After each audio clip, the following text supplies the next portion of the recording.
irreverent, entertaining, cool. You're listening to LA Talk Radio.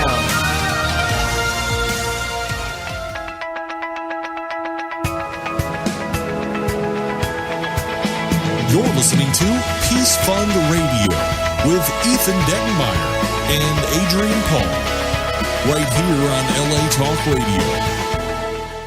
I'd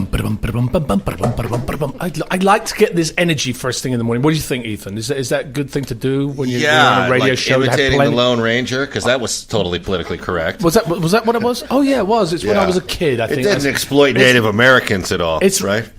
Are we getting into bigotry here? Is it? I'm just asking. Not the subject of the show today. I'm just asking. And how did that little strip of cloth across his eyes really fool anyone? I mean, I know. Actually, I looked at that. I always laugh at that, even with superhero movies. Like, how do they not know? Well, it's like Zorro. Do you remember Zorro? Yeah, When Zorro had the same thing. You know. Well, what about Superman, you guys? Yeah. Well, he doesn't even bother with the mask. Yeah, he just uses glasses. He thinks everyone's really ignorant. I'm just going to throw these witty glasses. Yes. On. Well, hold on a second. Before we get into like a bunch of discussion, we got genius in studio. We have genius in studio. Adrian thinks I'm talking about him, but the audience. But of course. Thank you. I'm an actor. Thank you, genius. Anyway, we have a guest in the studio. We're going to have two guests in the studio today. But first of all, we have an Emmy, outstanding writing for a comedy series, and also episodic comedy for Ellen. Tracy Newman. Good morning, Tracy. How are you? Good morning. How are you? Oh, I'm fabulous. I'm fine. I'm great, actually. I feel like this is a shot of adrenaline being around you guys. It's a shot of something. Instead of padding around in my slippers at home. Tracy, you've worked on everything from Cheers to According to Jim to It's Endless. And that's a wide swath. Drew Carey show, too, right? Weren't you the co-executive producer on Drew Carey show? No, I just was a consultant there. Consultant producing? Which, by the way, being a consultant at the time that I was, remember at one point he took his whole crew on a cruise? Yeah. On a Windstar cruise? Was that your advice? Was the year that I was there. Yeah, you're like, let me give you some, I'm here to consult Drew, so let me give you some advice. I'm thinking a cruise for the crew. And promptly the budget was, canceled and curtailed by the network. I wouldn't have a career as a writer if I were you. Just saying, No, I'm not creative. It's just, I don't know, I'm just saying. I see. That's why she gets the big bucks, though, because the Emmy winner can make the suggestion and everyone takes it as gospel. Someone off the street goes, I didn't suggest that, by the way. I was a recipient of that. It was amazing. I mean, it took everybody. It took 140 people on a Windstar cruise for a week. Yeah, it's rough being friends with Drew Carey. Unbelievable. Yeah. Well, I mean, you've had quite a varied career, actually. You were a founding member of the Groundlings, the improvisational theater group. That is correct, and that is essentially why I'm here today, right? No, you're here because you're adding a little magic and mysticism to the room. That could require magic and mysticism in this show, doesn't we? Yes, we do like magic and mysticism. It's like Lord of the Rings, but you do happen to have something coming up at the Groundlings that you should state, or I can state for you. But that's not why you're here. We don't bring you in just to plug your stuff. We want the added dimension that is Tracy Newman. But I'll do it real quick. Charlotte Shorts at the Groundlings, 7307 Melrose Avenue, Tuesday, May 12th at 8 p.m., starring everyone, literally, from your sister Lorraine Newman, a Saturday Night Live veteran. Yes. And we just added Sarah Baker, who some people know who that is. And Tim Bagley is. You're not doing a good job at explaining who she is. And we just added Sarah Baker. Some people will know her, and we also added these other guys. And they're on there somewhere. It's like Sarah Baker from. Well, she was in the movie Tammy, and she was on Louie. The people who know her. And it's directed by Charlotte Dean, your daughter. It's directed by myself and Charlotte. Charlotte wrote it, though. She did the campaign, Sweet Home Alabama, The Good Life. What's that? Is that Sarah Baker? That's Sarah Baker? Yeah, that's you see, I'm very quick at picking up stuff here. That is her. And she was in the Groundlings, too. I mean, the thing that's cool about this cast is they've all been in the Groundlings, or they are currently in the Groundlings. And there's 8 people in the show, and they do these monologues that my daughter wrote. It's her blog, essentially. And it's very funny. It's her blog that's actually part of the show? The whole show is her blog. Oh, that's hilarious. I mean, like, you could write a blog and then you get these actors to get up and read it. Wow, that sounds... It's just that her blog is... Why am I thinking of you with this? I'm looking at Adrian thinking Adrian would be interesting. Like, Adrian's blog would be the next version of this. That's right, Adrian's blog. Adrian's blog. Yeah. That's a new statement. Adrian's blog, yeah. But my daughter's an artist, and she lives in Seattle, and so all of a sudden she starts writing this blog, and we're all, her dad and I and other friends are reading it, and I said to her, I bet I know some actors who will read anything on stage. Yeah. And so they Don't started. we all, Tracy? So we started reading them though with Tim Bagley and Jordan Black, and we realized, oh my God, this is a gold mine. They are so funny because they just immediately go into some character that she either intended or not. And sometimes she's written something for a woman, and we hand it to a guy. And, he just does it regular, like himself, only then you realize he's playing a woman. Yeah. That's what actors do, though, isn't it? They take it somewhere else. I've been surprised so many times by something I've written that I thought was like, okay, well, it's kind of funny, and then I see what somebody on a show that I've written is doing with it, and it's staggering. Like Bob Newhart is a great example of somebody that, you think you have his rhythm and everything, and then when he gets up there and actually says a joke you wrote, you realize, my God, this is like, he's a genius. Yeah. He's a genius. Does Bob Newhart actually walk around like the Bob Newhart we know from TV, or? I don't know. This was, I worked on Bob after Cheers, 1992 maybe. Yeah. So I don't know what he's doing now. I don't know how he's walking around. Does Coach on Cheers, did he walk around as Coach? I guess that's always the question you want to ask. Does Shatner walk around as Kirk? I was there. I can answer that. Yeah, you can. When Woody was there, not when Coach was there. Right. Later. Yeah. But you've also got a musical career as well. You've got 3 CDs out. Yes, I do. I work very fast. Yeah, you got Place in the Sun, I Just See You, and I Can Swing Forever, which apparently is for kids, from what I understand. I know it doesn't sound like it. I Can Swing Forever. It depends what you actually do. You can actually do that from where it's real swing, or you can place it in San Francisco, and it's totally different. Oh, wow. Taking such a lovely subject matter and turning it south so quick. I just thought I could, so I'd mention it, but, So where can people find these CDs, by the way? Well, they're on CD Baby and they're on iTunes. And I say CD Baby first because that's where they usually go first, because CD Baby is the company that really gets them on iTunes and Amazon and stuff like that. But right now, I'm not sure the Kids CD has made it to iTunes or Amazon yet because it's so new. I just put that out. I did a show Sunday in Santa Monica. I had my first experience with children who are fans. This was not even a children's show, but some children came to that show with their grandparents, and they had listened to my Kids CD, and they were following me around for like 3 hours. Is that right? It touched me. Yeah, that's awesome. You're like an icon. That's where the money is. The Wiggles will tell you that. I realized that that's who I'm going to be rock stars for. I'm going to be a rock star for children. Right. It's really amazing that when you put a product out, you sometimes really don't know where it's going to go, and you have no idea. I mean, you say, well, okay, it's going to be for this demographic, and all of a sudden it reaches somebody else, and it has a totally different meaning. It's totally amazing. Different. It's shocking. I personally love this CD. This was my favorite. The one I Just See You. Thank you. The one you did with the reinforcements. This is the one we've been playing on the other show I produce, Combat Radio. I love it. This one's good too. That's because you like Fire Up the Weed. Yeah, there's a song, Spark Up the... Fire Up the Weed. Yeah, I always get the title wrong. Spark Up the... It's not an anthem for legalization of marijuana. No, it is not. It's actually an anthem to a sort of quasi-bad relationship that I'm sort of accepting. You've just learned to accept it. You've just stated many relationships around the world. Wow. I think, at that particular moment. Suddenly are jumping on CD Baby because they can relate to what you sing about. CD Baby.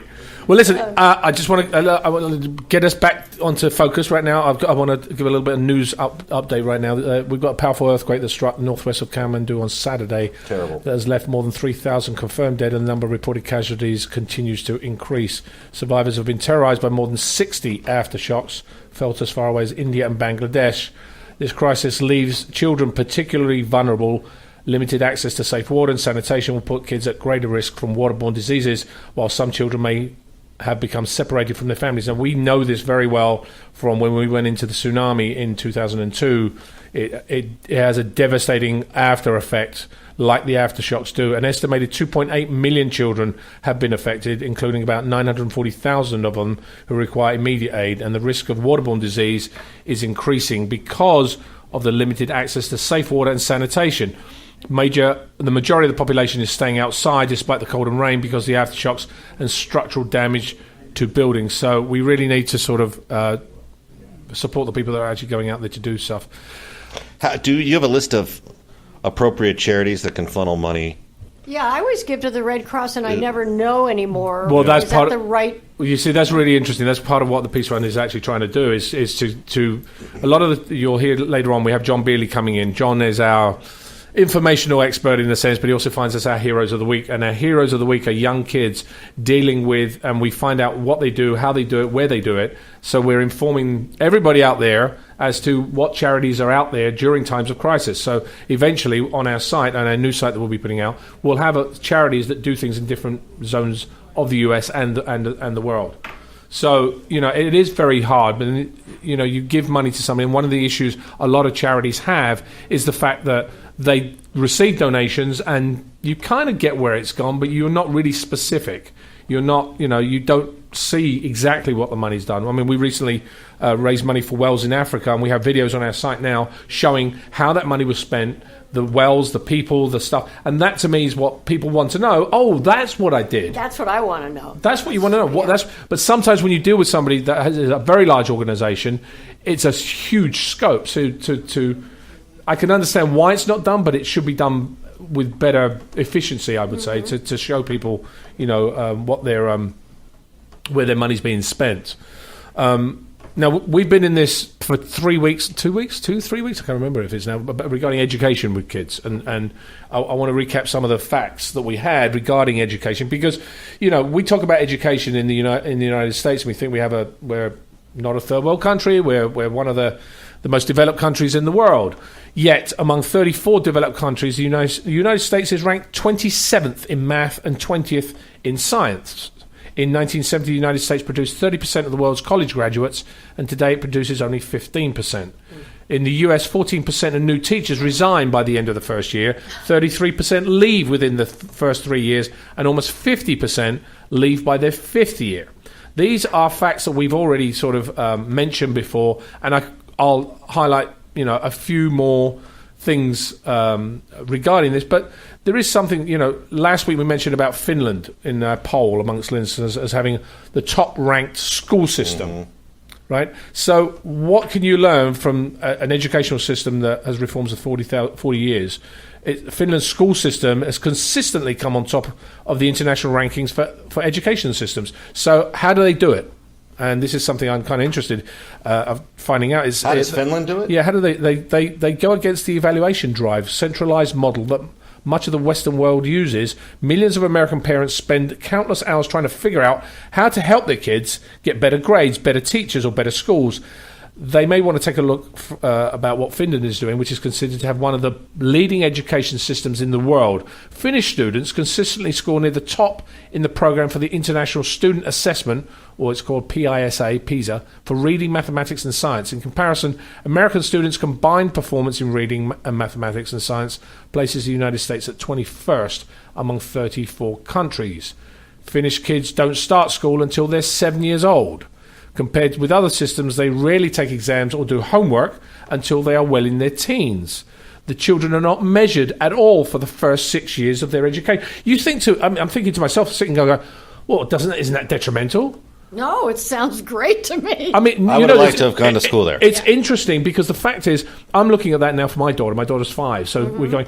And some of the schools we look at don't give homework. They have an hour longer at school where they learn, and then they let them go and play. Yeah. And when they come back, the curriculum this is the school system, but there's school homework, which is interesting because we've talked before about how parents are much more burdened these days regarding their kids, because before, when in the 50s and the 60s and the 40s and 50s, we dealt with our kids totally differently. We sent them to school, we sent them out to even sometimes to work. Now the burden is on the parents. The burden is there's less money around for parents. You've got the mother and the father going to work. So how do they look after their kids? They then got to take them to extra school. The schools don't have enough money, so they have to take them to extra school curriculums like soccer or baseball or football, dancing, gymnastics, any of that. The teacher, the parent has to take them there. On top of that, they have to give them homework. So it's causing a huge stress, not only on our educational system, but on the parents themselves. Well, and parents and adults are burned out. That's what it is. We're all burned out. Yeah, I think so. And my daughter's 32. When she was your daughter's age, the pressure, first of all, to find a good school, to figure out what was a good school, what that actually meant, and also to not have it be me that did all the work. Yeah. I mean, well, you did all the work for your daughter. Well, no, it isn't that. It's that thing of going to school things, PTA things, and all of this stuff that is related to making her experience better and richer. Whereas when I went to school, what you were saying, I was sent to the neighborhood school 3 blocks away. I walked. Hi. and my mother didn't know what was going on, but I mean, I did get a good education. That's most parents. Yeah, that is most parents. Actually, have no clue what the child is doing. Actually, I think that worries me sometimes. I sit there going, "Oh God, what would I do?" Actually, we've just had somebody else walk in the studio. Actually, I love this show for that. Yeah, it just kind of walks into the studio. Well, you should actually see what happens with. This is not quite as varied as Ethan's show. There's not so many walk-ins in this show. This is like yoga class compared to the cyclone of craziness we deal with on Fridays. I think you were part of a show with like 11 guests. Friday. 2 times I've been here, it's been like nobody pays any attention to any red light. They just walk right in the door. It doesn't matter. No. It's like that. There's no civility whatsoever. I'm supposed to be in there. On the air. Yeah. Well, I want to introduce one of our board members for the Peace Fund, Raymund King, who's just walked in the door. Good morning, Raymund. Good morning. Good morning. How are you? Fine. Thank you. You have a very interesting. This is Tracy. This is Raymund. This is what's his name? Ethan. Yeah, that's Ethan. Cut your mic real quick. And. I'm me. But Raymund is basically, he's on the board of several different charities. You're actually in Los Angeles to do an event here, aren't you? That's correct. The Essilor Vision Foundation and Kids Vision for Life, they're doing a charity golf event at Strawberry Hills. And we've actually focused on one, when I came down to Dallas to do the event, we focused them on the show the following week, and you and the other board members actually came on to talk about the Vision Foundation. That's correct. Yeah, but you have this man is multi-talented. You have to understand, he was originally a practicing medicine, and I can't even say that. How do you say that? Otolaryngologist? Otorhinolaryngologist. That's my ear, God. nose, and throat doctor. Ear, nose, and throat. Okay, in Oklahoma City, and then you became a corporate attorney. So I mean, you spent 5 years becoming a doctor. Was in the Oklahoma City bombing and went, I'm not so sure this is really great, and then decided, I think I'm going to put all that up and become an attorney. That's correct. Yeah, but the thing I really like about it is that you put yourself through school as a magician. Professional magician. Yeah, that's correct. Yeah. So, and then on top of that, you play the concert violin. From what I understand? Yes. Yeah, so this man basically does so many different things, and you sit on the board of so many non-profits, steering committees and benefiting organisations that, I had to have him on the Peace Fund. Do you sleep or watch TV? I mean, exactly, really. That's what I look at. I mean, I call him at like 3 o'clock in the morning. But, so Raymund has a very... We're talking about school systems, Raymund. We're talking about, Finland has the best educational system in the world, and we consistently, and we're trying to figure out what the difference is, and I've put a couple of the differences, but Finland spends around 30% less per student than the United States, yet they have a better educational system. What is that? 66% of students go to college, the highest rate in Europe. The difference between weakest and strongest students is the smallest in the world. And 93% of Finns graduate from high school. 93%? Jeez. My goodness, that's huge. And elementary school students get 75 minutes of recess a day in Finnish versus an average of 27 minutes in the US. Now, to me, that kind of says something that we're putting so much emphasis on our kids to do this, do that. I think sometimes backing off the pedal a little bit might actually be beneficial based on what this Finnish system is telling us. Back to the US, last week we finished off our discussion regarding standardized testing, how these results can be manipulated, because we had the incident that happened in... I want to say, not Arkansas. I don't remember where that was. Oh, gosh. I know what you mean, though. I'm coughing here. Kids who pass through the system without adequate learning are in effect set up for a life of failure. That's really basically that, or worse. But the testing system that this nation puts in place is really more a measure of how poverty has actually poisoned the kids' chances of academic success, not a solution for correcting those ills. So, I mean, what do you guys? I mean, you guys have dealt with education. You put your child through school. You have 2 children. I know for a fact, Ethan. You've got it. What do you think generally about testing in the United States? Does it put pressure on the kids? Is it too much of it? Should it be done more? What's your thought process on it? Wow. Okay, that's a loaded question. Yeah. But regarding the testing system, I think that the way that the tests are designed, the standardized tests, many times I believe. Having been a veteran of many tests in different professions, many times the tests will test your ability to take tests as opposed to your actual knowledge base. In fact, many times a lot of students, unless they take a preparatory test course that teaches them how to answer the standardized tests, they're not able to pass it. And they may be the top in their class and still have difficulty answering the standardized tests. Also, I don't think that kids, when they're taking tests, I don't think they care. Even if their parents put pressure on them, I don't think they care. They don't understand the future. I mean, I remember when I took my SAT class, my SAT in high school, I was sitting on the gym floor.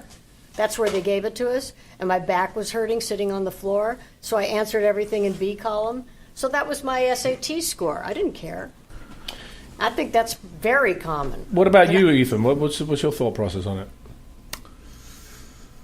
What's your testing done for your child's school? It is interesting that the statement was made that it's testing your ability to take tests or whether you're not. It's like the audition process. I always thought that. I always thought the same thing when I was a kid. A lot of the tests I did were just basically from books. They didn't prepare me for life, in a sense, and a lot of pressures were put on it.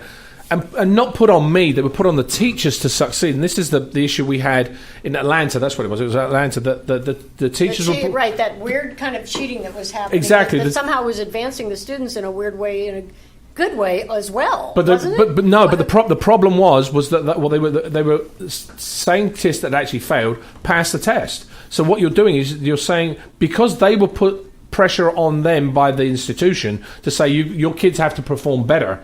Basically, it's putting pressure on them. So how did they do that? They fixed the test, saying the kids that were failing were actually not. They were passing. So they were altering the test results based on that. And they're being indicted.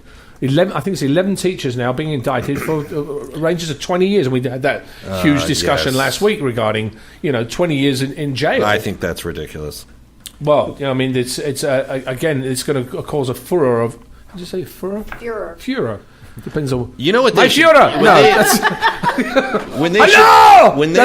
when you're done making Hitler jokes. What are you talking about? There's not Hitler jokes in here. They should announce when you sentence somebody how much it's actually going to cost the taxpayers to carry that sentence out. I think they should also give you a dollar amount. We're going to sentence these teachers to 20 years per X amount of dollars to the taxpayer. Because it's ridiculous to do that. 20 years? I know. That's 3 times what the average rapist gets. That's preposterous.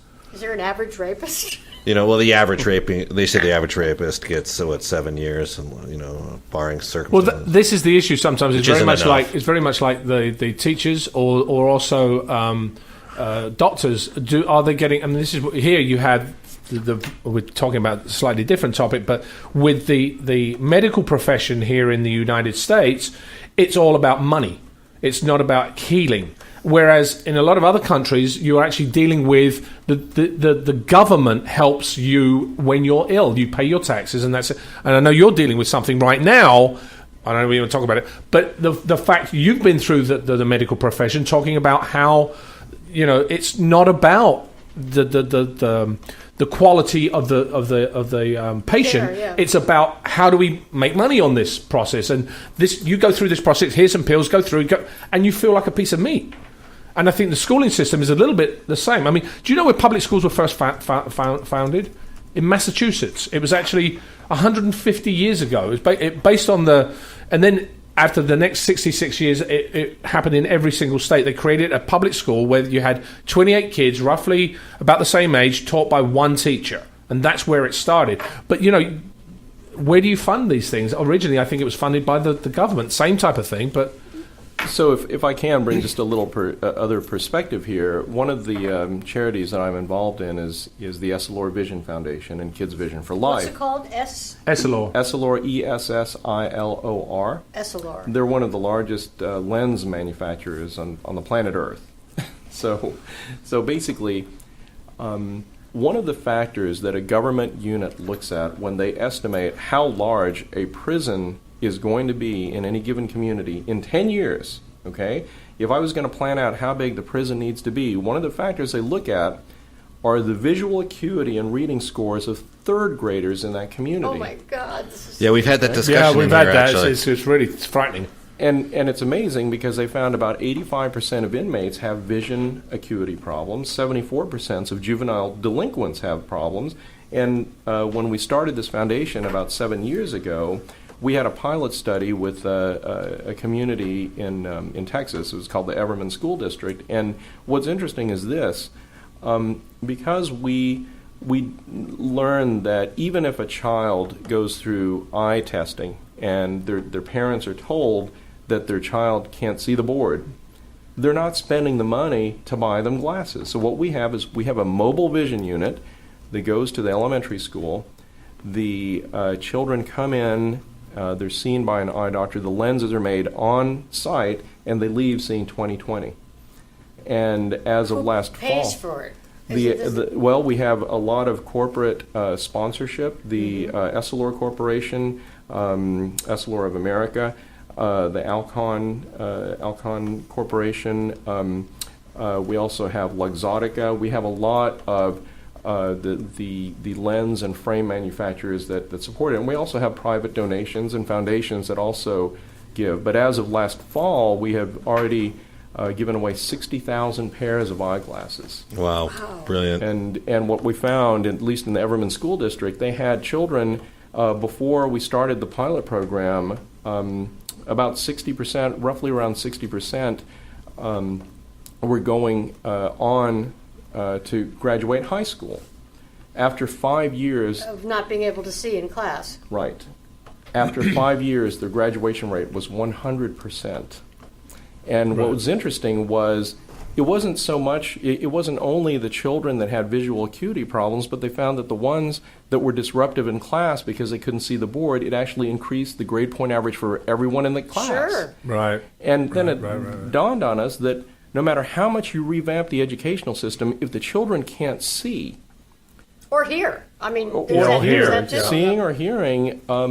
then that's a very critical dot that needs to be connected. And there's more attention being paid now to what is it called? ADHD. All of those kinds of things, when probably sometimes this is what the problem is, that you have a troublemaker. Well, you're also talking that's a whole nother issue, because I think you're also talking about diet, because when you're giving your kids a lot of sugar, and I'm sorry, but I mean, I just watched a great documentary that I'm actually going to do a show on based on diet for children in schools, because that basically shows you the diet really affects how a children acts. And sometimes ADHD, and what ends up happening is, and you probably know this, Raymond, is you've got ADHD. A kid is not ADHD, it's just a kid is a kid. You've got a 6-year-old who's got lots of energy and he's got ADHD. So what do? They say, well, he needs a stimulant. He needs something. Have some Twinkies. Well, it's not a soda but pop. it's also Relax. you put them on drugs. Yeah, how many kids are on drugs? Some teachers, some schools say your kid really needs to be on some sort of,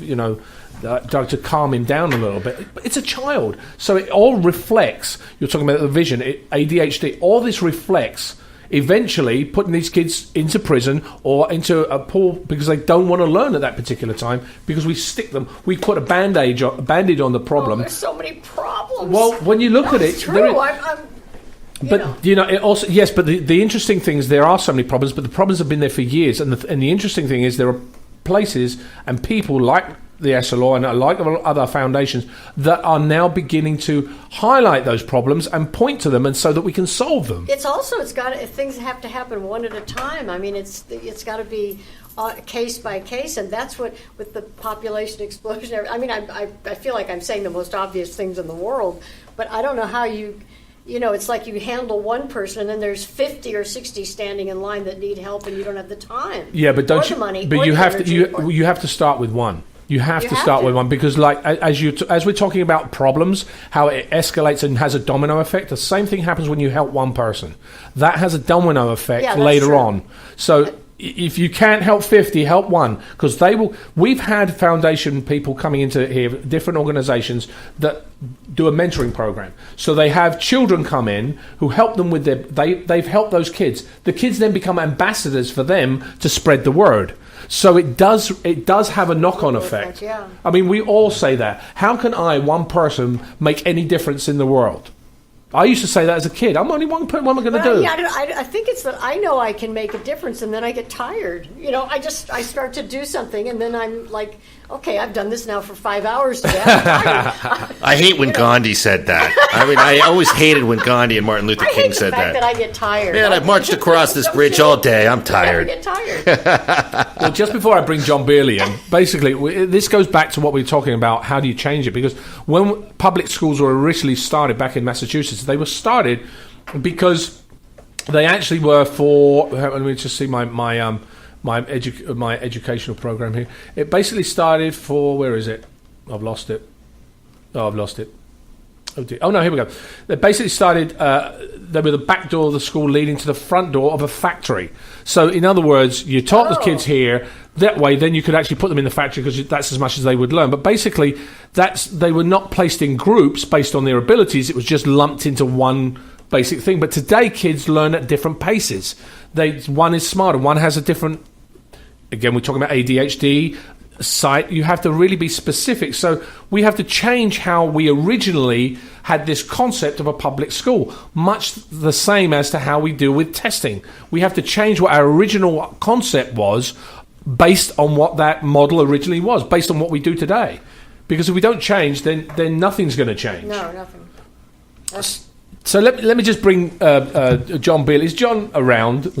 I am. Good morning. Good morning, John. How are you this morning? I'm doing very well. I'm very, very honored. It's always an honor to step into the room with Adrian and Ethan, who have done so much great things, so many incredible things for kids over the years. It's an honor to be here. Raymond, welcome to Peace Fund Radio. You are a titan of philanthropy at the Peace Fund. And to Tracy, reading over your credits earlier today, I was blown away about how many times I have laughed because of something that you wrote.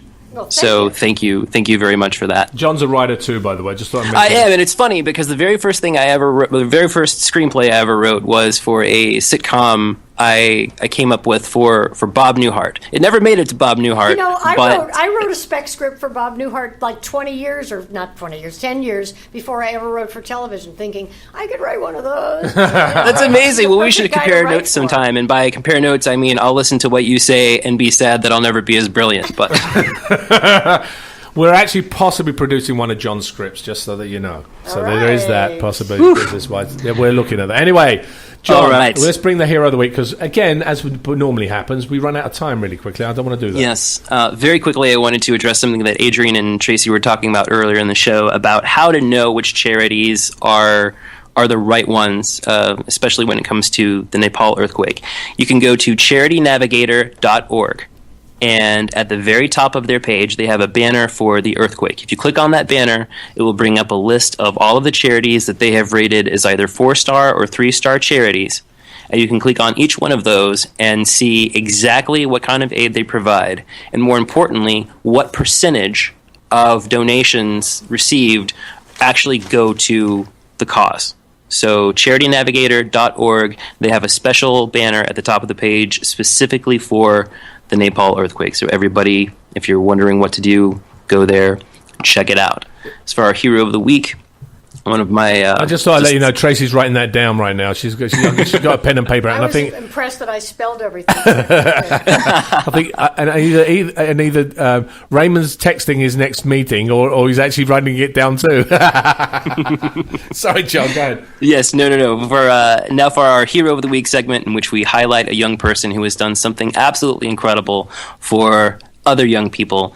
As with many of our heroes of the week, we're going to begin this story by going back in time, this time to 18 years ago, when San Francisco native Deborah Lyons straps her infant son, Stefan, on her back and takes him along on her walks through community, delivering lunches to the local homeless population.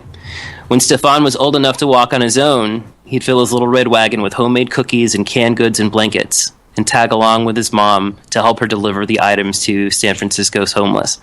When he was old enough to write, he started including little notes in each of his cookie bags to let the recipients know that someone out there cared about them and wished them well.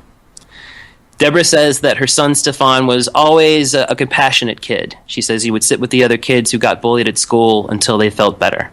And he was constantly hatching new ideas to deliver food or comfort or school supplies to everyone he encountered who was in any kind of need whatsoever. When Stefan was in 3rd grade, he learned about all the children in Africa who didn't have access to education because they didn't have access to schools. And really quickly, I want to throw in a quick statistic. Of the 20 million orphans in sub-Saharan Africa, 15% commit suicide by the time they're 18 years old. That's 3 million kids will commit suicide, 3 million orphans, to escape a future where 60% of the girls end up in some form of sexual slavery and 70% of the boys become hardened criminals to survive. When Stefan started hearing numbers like these, he thought, what's the key? What's the difference? And he settled upon education.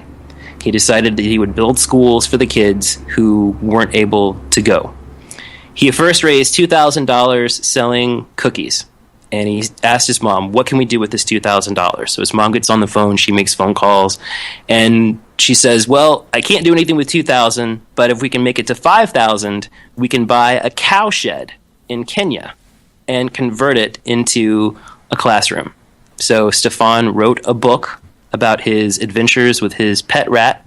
His father, Robert, designed the book. His mother took care of the publishing, and they were able to sell enough copies of this book to raise the $5,000 they needed to turn this cowshed in Kenya into a classroom for 72 students. That was 10 years ago.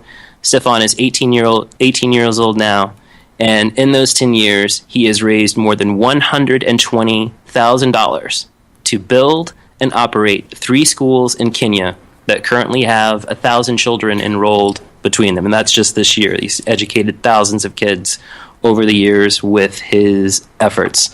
And, he has some really interesting things to say about it. And I think it's just amazing when you listen to him. He says you don't have to be rich, famous, or even an adult to make a positive difference. You just need to have an idea and act on it. He also says that poverty is something that has always confused him. He says, just imagine if we all put a small effort to go out a few times a year to help the less fortunate. I want to do that. I will continue doing community service my entire life to maintain a positive impact on the world. And it's awesome because if you think about it, he has been doing it his entire life. His mom would strap him on her back when he was an infant, when she would go out to deliver lunches to the homeless. Imagine being 18 years old and you've literally spent your entire life in service to others. He says, I intend to keep building schools for these children so they might be able to rise out of poverty. If you have a dream, you should chase it. With the help of my family and friends, I was able to make this happen, and I'm just a regular kid. We don't think you're regular at all, Stefan, and if you want to find out more about the incredible things he's up to, you can go to stefanlyon.org. That is STEFANLYON.org. You can also find him at the Stefan Lyon Foundation.org.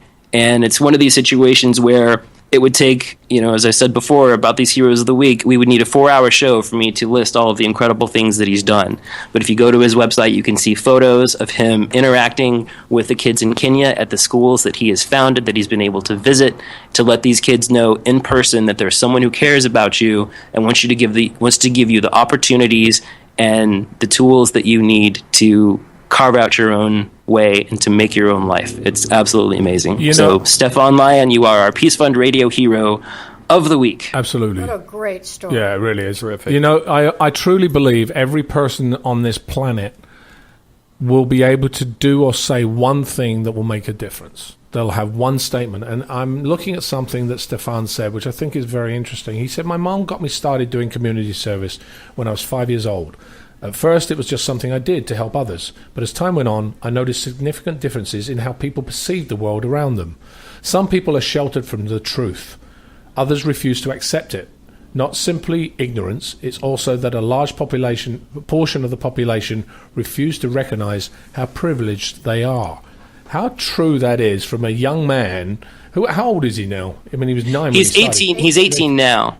He started this particular foundation when he was 9, but from the time he could walk, he was following his mom around with his wagon, handing out blankets and canned food to the homeless. Amazing. But how few people have that experience, to have a mom who's doing that, and that's what he knows from That's a very good birth. point too, Tracy. And too, his dad also helped him. Yeah. When it came time to he decided he would start selling his books to raise money to fund his schools. His father helped him publish his books. His mother was always there encouraging him. It was really a family effort to have that kind of support. And even still today, 100% of the donations that are made to Stefan's foundation go to building those schools. They have board members that take care of all of the overhead expenses, so that 100% of the money raised goes directly to the children at those schools in Africa. We've had that several times on the show, how the parents are the ones that support these kids that have these ideas. I mean, we spoke to Sir Roger Moore a few months ago. And Sir Roger said, when I was a kid, he said, it used to be about a child should be seen and not heard. Today, we should listen to the children and support them, because they don't have the fear of what we have of being smashed around through life. And they're like, we can do this, it's no problem. And you can't stop that, because they have the enthusiasm and the drive and the passion to do it. And I think kids, that we've brought in on the show have been supported by their parents. So, it's the parents as well as the schooling education. When your child is at school, you have to support what they do. You have to go in there and do it. Sometimes, I know I've done it. A couple of times my wife's gone, there's a meeting at the school they want you to do. And you go, what, another one? Do I have to go over there? Oh, God. But in reality, it's an hour out of your day? And what repercussion it can have to your child, the benefit it might do because you hear something that you can change in your child's life, or some support you might give them because you hear something from what the teacher has told you.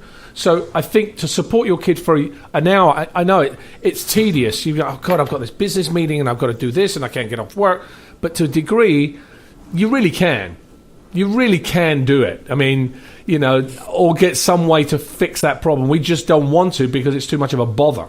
Well, and also sometimes the nature of those meetings is they're so frustrating. I used to go to the public school meetings. That was torture. And then my daughter went to a private school for a while. That was worse torture, because so much of the time is spent on stuff that they don't need you there for. Mm-hmm. They don't immediately get into this stuff that you can actually participate in. It's like any meeting. There's minutes. There's it's a meeting. The meetings have to be redesigned. Did you find a lot of them were for fundraising rather than what the educational system was trying to create for your child? Yep.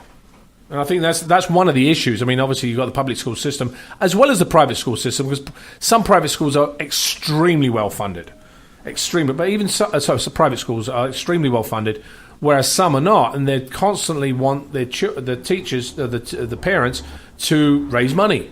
So that's all it seems to be about. I mean, And we had this discussion last week or the week before. One stealth bomber costs what was it? $70 million or $1 billion? No, it's $1 billion. You took some of this stuff and instead of putting it towards aggression, you put it to education. You can get rid of the aggression, because half the thing with hate is a lack of knowledge. Half the stuff about going into prisons is a lack of knowledge and not knowing things and doing... Well, and just looking around you and seeing what other people have and knowing you're never going to get that. And then trying to figure out a way to get it. Exactly. Quickly. Because of that. So redirecting certain things towards a positive thing is, I think, something we should... I think everybody's afraid it's all about money half the time. That's half the problem, I think. Well, it wouldn't be about money if they could get the money they needed to begin with. And you're right. A lot of times they have to have meetings for later meetings to meet about meetings and planning more meetings. There's really no efficiency to a lot of it. I have notes here that go... I've got pages of notes. We haven't even got time to get into any of them. It's ridiculous, because this is such a big subject matter. Kids and education. It goes through the gamut of schooling, food, prison, drugs. I mean, it really does. It's the basis. It's the core factor of how our society is shaped. It really is, and yet I don't think we spend enough time on it. It's the right kind of time. That's what the problem really is. I think there's a lot of time spent on it, raising money and stuff like that. But it's the right kind of time. It's prevention instead of coming in when things have already happened. Mm-hmm. There's an interesting factor that's in this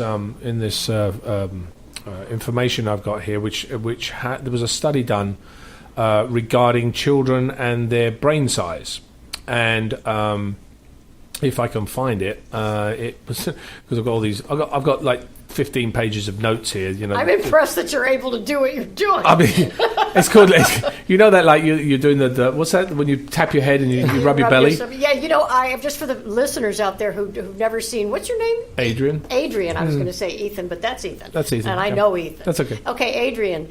He looks like Terrence Stamp.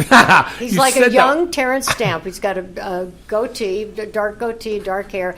Very, very good looking. Terrence Stamp. He's got this computer in front of him, and he's so quickly finding information on whatever it is that we touch on, and suddenly he's there with the information. So I'm impressed with that because I'm much slower than you.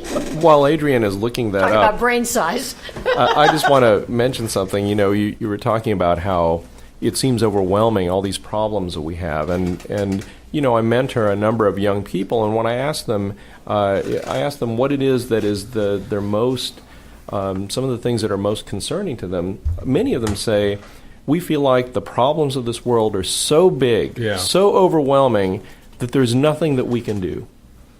That's a very prevalent problem. And what do? They end up doing selfies and just pointing to something that they feel like that's something they can control. Something they can control and understand. And what I want to encourage all the young people out there to do is as one recurring theme is, you can do it as one person. It only takes one person to have that intent. If you can't save 1 million people, if you can just do one good thing for one other person and let that spread and propagate, you can do so much to change the world. And don't be discouraged, because sometimes even if you feel like you're not getting the results that you achieve, sometimes that miracle, if you will be your own efforts in helping one person. Children, speaking of kids, in school, actually, like sometimes you see a class that takes a project on, either in a third world or even here, anywhere, some project that's just close to their hearts, and they all work on it together, and then they have success, and they all feel so good. I mean, that should be required in all schools, really. Well, every this class should take on a project like that. This subject is huge. We're going to be continuing it next week. I know, John, I thank you for bringing that to us. What other quick update do you have for us? Because we've got literally 2 minutes left. Ethan's been Two quick things. Go to thepeacefund.org and click on the Support Peace Fund Radio banner, and you can find out how to join our Peace Fund Radio supporters wall.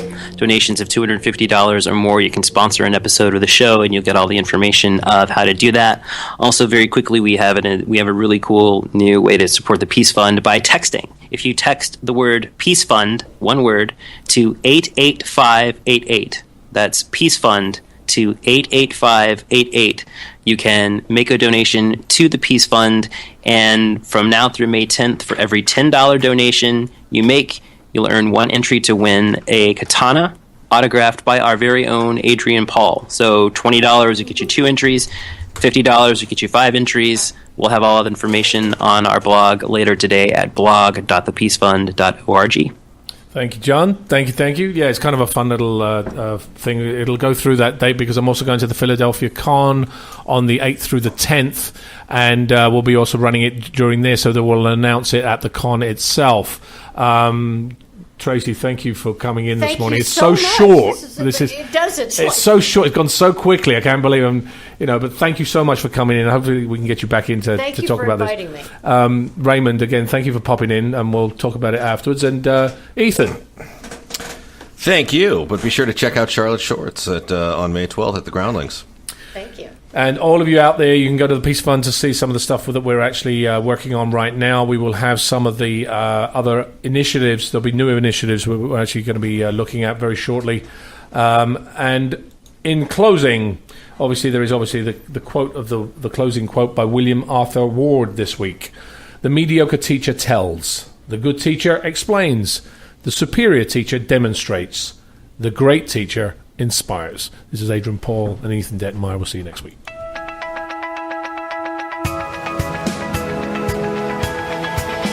You're listening to Peace Fund Radio with Ethan Dettenmaier and Adrian Paul, right here on LA Talk Radio.